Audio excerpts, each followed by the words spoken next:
দর্শক কিভাবে দেখবে বাংলাদেশের মানুষ 2026 বিশ্বকাপ? চলুন জেনে আসি এক পলকে।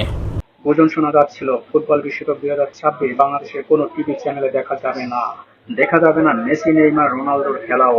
এই খবরে যখন সারা দেশে তোলপাড়, তখনই নাম উঠে আসলো 24 ঘন্টা নিউজ চ্যানেল সময় টিভির। জনপ্রিয় এই টেলিভিশনের যাত্রা 16 বছরে এখনো কোনো খেলাধুলার লাইভ সরাসরি সম্প্রচার করেনি। প্রথমবারের মতো মানুষের মুখে হাসি ফোটানোর জন্য বিশ্বকাপের সবগুলো ম্যাচ সরাসরি সম্প্রচারের ঘোষণা দিল সময় টেলিভিশন। বাংলাদেশের সব শ্রেণীর লোক ফুটবল ভক্ত। এমনকি বিশ্বকাপ শুরু হলে বাংলাদেশে শুরু হয় ব্রাজিল ও আর্জেন্টিনার যুদ্ধ।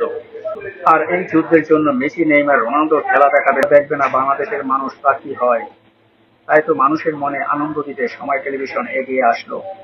বাংলাদেশের মানুষের কাছে বিশ্বকাপের সবগুলো ম্যাচ সরাসরি দেখাবে বাংলাদেশের জনপ্রিয় মিডিয়া সময় টেলিভিশন এবং টি স্পোর্টস ও সরকারি মিডিয়া বিটিভি। বিশ্বকাপের ম্যাচগুলো দেখবেন 11 তারিখ থেকে। আর্জেন্টিনার মেসি, ব্রাজিলের নেইমার, পর্তুগালের রোনালদোর খেলা দেখার জন্য মুখে আছে সারা বাংলাদেশ। বিশ্বকাপের খেলা নিয়ে এই ছিল আজকে আমার ভিডিওতে। আমার ভিডিওটি যদি ভালো লাগে অবশ্যই আমার ভিডিওটি সবাই লাইক কমেন্ট শেয়ার করে আমার সাথে থাকবেন। ধন্যবাদ সবাইকে। দেখা হবে পরবর্তী কোনো ভিডিওতে। আল্লাহ হাফেজ, সালামু আলাইকুম।